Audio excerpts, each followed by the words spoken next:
Republic Day. President Pranab Mukherjee, here you go.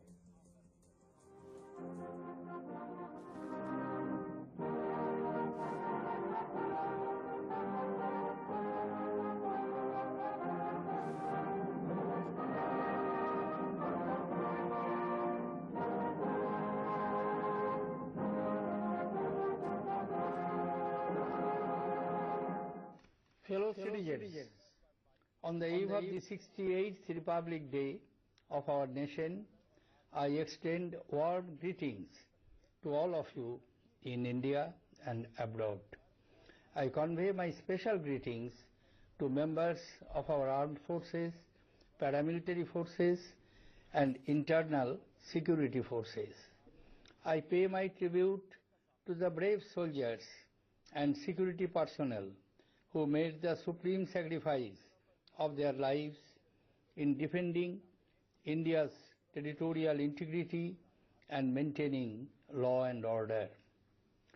Brothers and sisters, when India attained freedom on 15th August 1947, we did not have an instrument of governance of our own.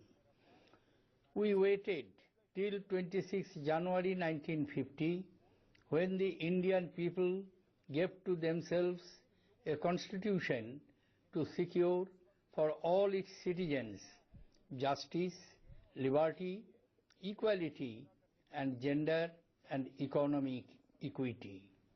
We promised to promote fraternity, dignity of the individual, and unity and integrity of the nation.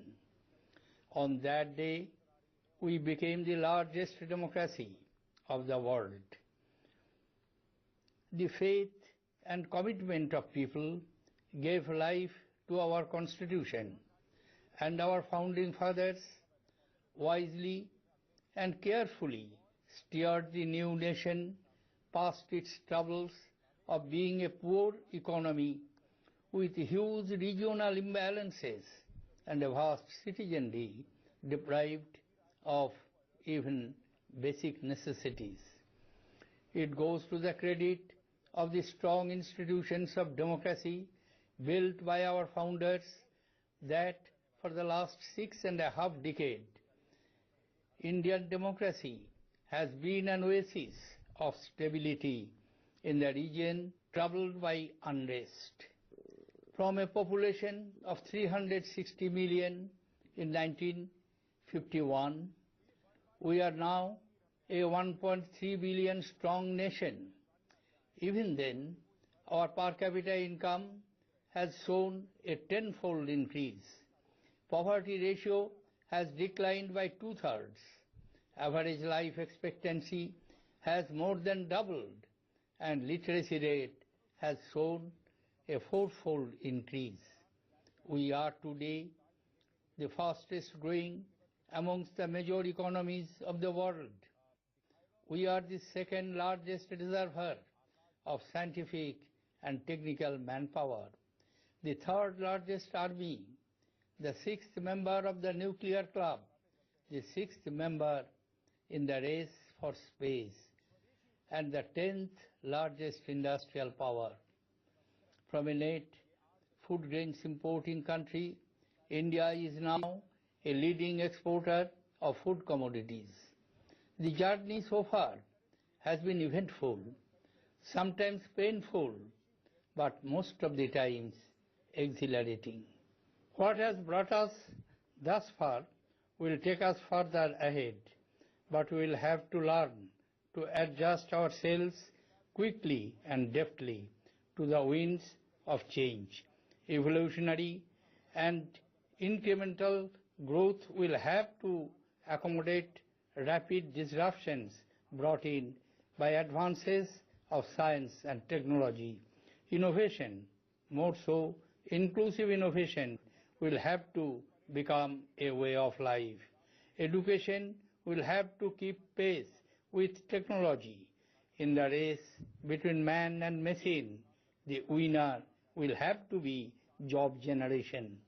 The velocity of technology adoption will call for a workforce that is willing to learn and adapt Our education system will have to join hands with innovation to prepare our youth for lifelong learning. Fellow citizens, our economy has been performing well despite the challenging global economic conditions. In the first half of 2016-17, it grew at a rate of 7.2%, same as that last year, showing sustained recovery. We are firmly on the path of fiscal consolidation, and our inflation level is within comfort zone. Though our exports are yet to pick up, we have managed a stable external sector with sizable foreign exchange reserves. Demonetization, while immobilizing black money and fighting corruption, may have led to temporary slowdown of economic activity. As more and more transactions become cashless, it will improve the transparency of the economy. Brothers and sisters, born in independent India, 3 generations of citizens do not carry the baggage of colonial past. These generations have had the privilege of acquiring education, pursuing opportunities, and chasing dreams in a free nation. This sometimes makes it easy for them to take freedom for granted, to forget the price that extraordinary men and women paid to win this freedom, to forget that the tree of freedom needs constant care and nourishment. Democracy has conferred rights on each one of us, but along with these rights come responsibilities which have to be discharged. Gandhiji said, and I quote, "The highest form of freedom carries with it the greatest measure of discipline and humility." Freedom that comes from discipline and humility cannot be denied. Unbridled license is a sign of vulgarity, injurious alike to self and others. Unquote. Fellow citizens, youth today are brimming with hope and aspirations. They pursue their life goals, which they perceive will bring them fame, success, and happiness with single-minded devotion. They consider happiness as their existential objective, which, of course, is understandable. They search for happiness in the high and lows of day-to-day emotions and in the fulfillment of the objectives they have set for themselves. They look for a job as well as a purpose in life. Lack of opportunities leads to frustration and unhappiness, which manifests itself in anger, anxiety, stress, and aberrations in behavior. This has to be dealt with by inculcating pro-social behavior through gainful employment, active engagement with community, parental guidance, and empathetic response from a caring society. Brothers and sisters, one of my predecessors left on my table a framed quotation which reads, and I quote, "The object of government in peace and in war is not glory of rulers or races, but the happiness of the common man." Unquote. Happiness is fundamental to the human experience of life. Happiness is equally the outcome of economic and non-economic parameters. The quest for happiness is closely tied to sustainable development, which combines human well-being, social inclusion, and environmental sustainability. We must make happiness and well-being of our people as the touchstone of public policy. Many of the flagship initiatives of the government have been designed to promote the well-being of the society. The Swachh Bharat mission aims at a clean India by 2nd October 2019 to coincide with the 150th birth anniversary of Gandhiji. Increased spending on programs like Mandega is enhancing employment generation to rejuvenate the rural economy. Aadhaar, with its present reach of over 110 crore people, is helping in direct transfer of benefits, plugging leakages, and improving transparency. The Digital India program is creating a knowledge economy through universal provision of digital infrastructures and platforms for cashless economic transactions. Initiatives like Startup India and Atal Innovation Mission are fostering innovation and new age entrepreneurship. Under the Skill India initiative, the National Skill Development Mission is working on skilling 300 million youth by 2022. Brothers and sisters, it is my firm conviction that India's pluralism and her social, cultural, linguistic and religious diversity are our greatest strength. Our tradition has always celebrated the argumentative Indian, not the intolerant Indian. Multiple views, thoughts and philosophies have competed with each other peacefully for centuries in our country. A wise and discerning mind is necessary for democracy to flourish. More than the unison of ideas, a healthy democracy calls for conformity to the values of tolerance, patience and respect for others.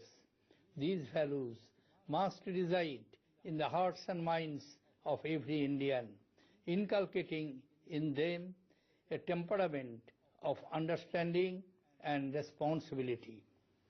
Fellow citizens, we have a noisy democracy, yet we need more and not less of democracy.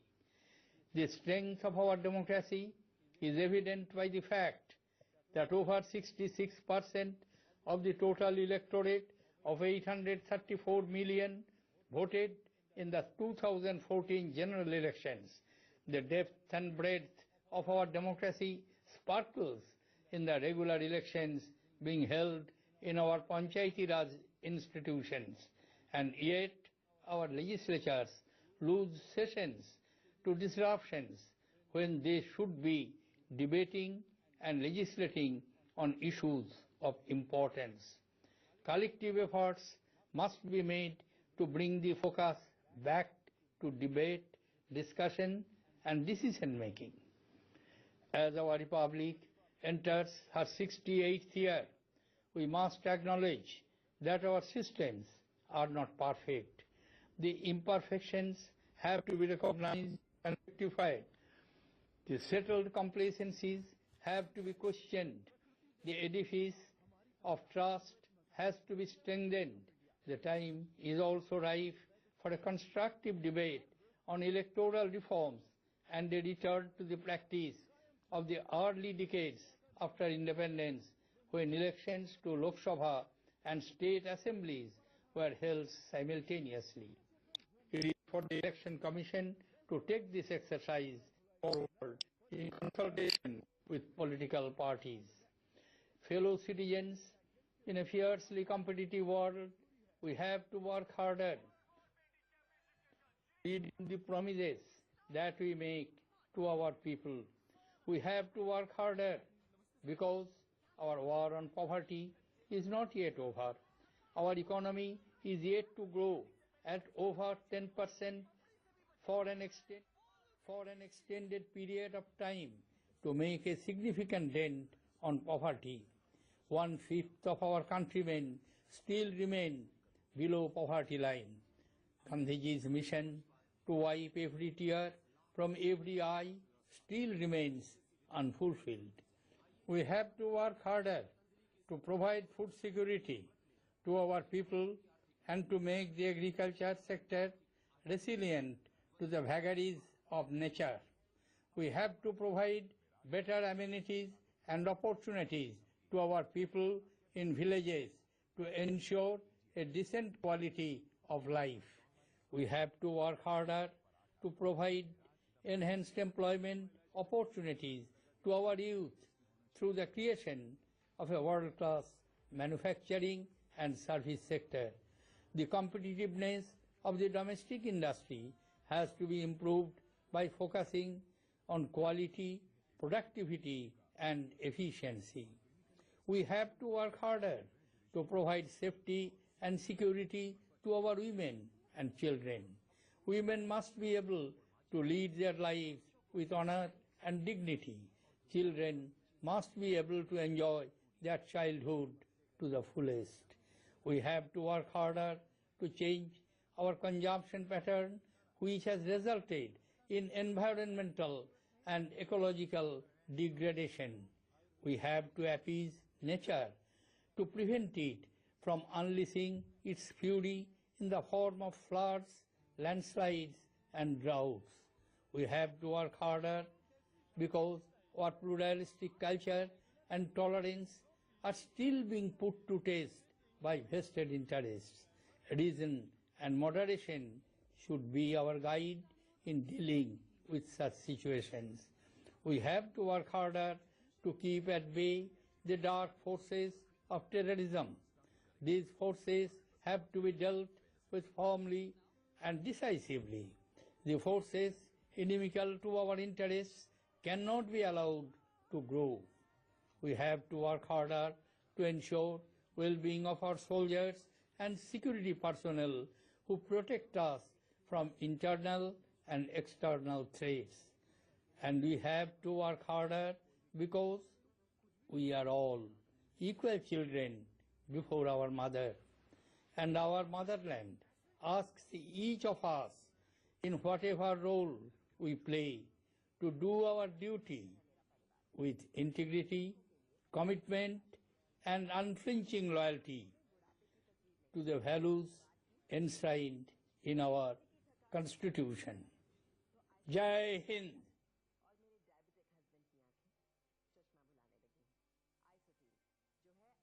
The nation on the eve of the 68th Republic Day.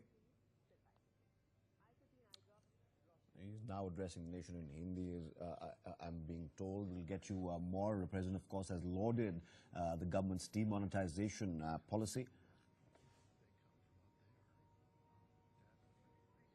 And he's, of course, also laid down and he's, of course, talked directly to the youth of the country, saying the youth are brimming with aspirations and confidence. He's labeled out and singled out some key areas of focus as well, saying that India has to defeat the dark forces of terrorism and only then can India succeed in achieving the potential it has. He also mentioned the fact that there are some vested interests that are against moderation and are trying to somehow meddle with the pluralistic culture of India. He also mentioned the fact that demonetization has been largely a move towards bringing in more transparency. His message on the eve of the 68th Republic Day was by and large a positive one. We, of course, will do some more analysis just a bit later in the day.